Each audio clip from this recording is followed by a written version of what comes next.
So let's have a little lesson on this piece. This comes from my new book, Classical Guitar Repertoire Lessons, Grade 1.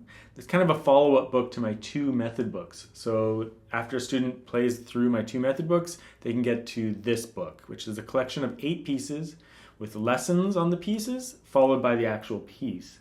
So it's kind of halfway between a method book and a repertoire book. Gives you a little bit of both worlds to help you play the piece, but not so in-depth into a method. So there's a link for the book underneath the video, but feel free to just watch the video for free and get some tips on how to approach pieces. You can definitely apply this to the pieces that you are playing. So this is the second piece in the book. We just did the Spanish Pavan, so both pieces were in A minor, so you can review that A minor scale from before. But as always, let's play the melody on its own.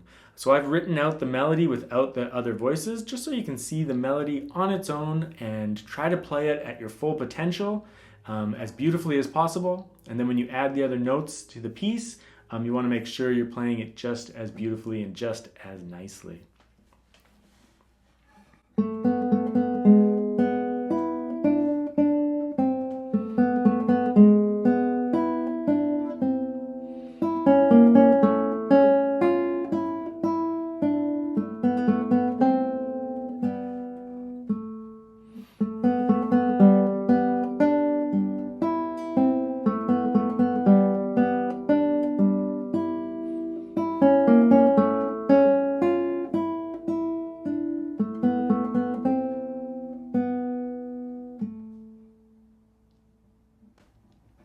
Whenever you play a melody on its own, you're always going to play it better than you possibly can play it when you have other notes involved.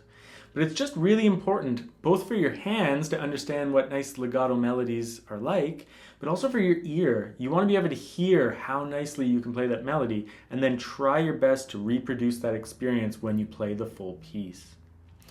So it's always a good idea to play those melodies. Now the second thing we'll do is we'll take a look at the chords from the piece. By playing the chord shapes in the piece, the full chord shapes, we'll get a perspective of what this piece is like compared to all pieces, because lots of guitar pieces use full kind of chord shapes. Now, the piece itself might not use the full shape, like E major might look just like this, one finger, and the full shape has all these fingers. But you want to understand the larger shape and where these notes are coming from. And I think for students at this level, playing full chord shapes is a great idea. It'll just open your eyes to chords in music and make the piece a little bit more relatable. Plus, from a technique perspective, if your left hand can do the big shapes, they can do the little shapes that occur in the piece.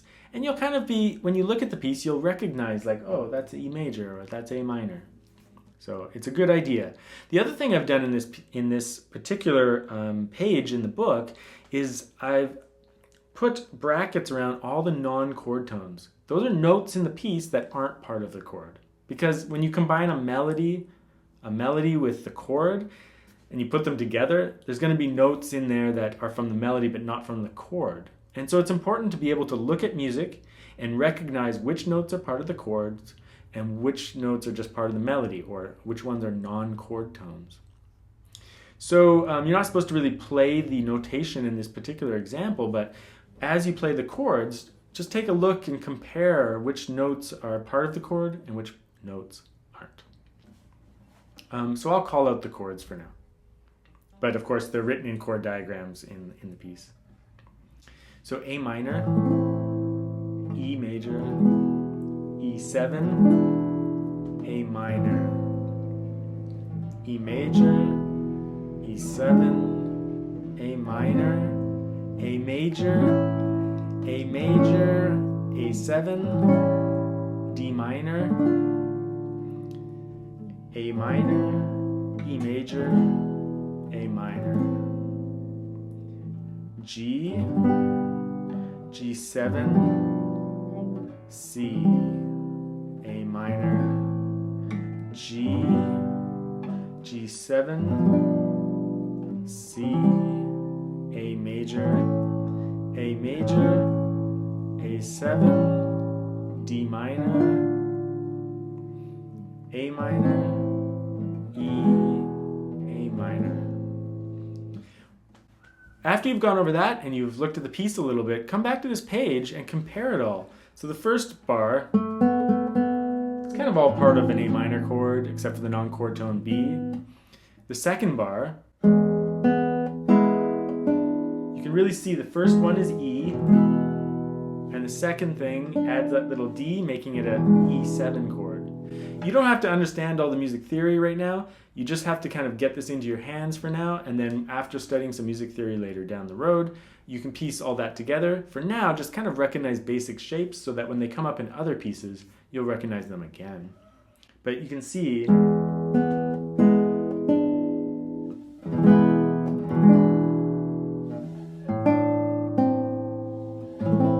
that third bar, although it has a D on the first beat, that's a non-chord tone. It resolves to here, which is an A minor chord. So it's an interesting look at chords in music, and this my particular reduction here kind of shows you which notes are part of the chords and which aren't. So I hope that helps you with the piece. It's not too much to say in this one. There's some tricky right hand fingering, in particular like the use of A when you have chords in order to free up alternating fingers. So take a look at my fingering, take a really careful look, try to understand why, because most of the time you'll use a finger like P-A and then M, that way P and I can play next, or you'll go P-A, P-A because P-M is needed after that. It's always about freeing up a finger to play the next note. You don't want to repeat a finger, so sometimes you have to have some wacky combinations. And as you get more advanced and the level goes up, those combinations get more difficult. So take a particularly careful look at the right hand fingering, but besides that, I don't think you'll find this piece very difficult. It's just an enjoyable piece in the book. Some pieces are like I included for technique reasons, but other pieces are just enjoyable and they have increased activity, so this is one of those.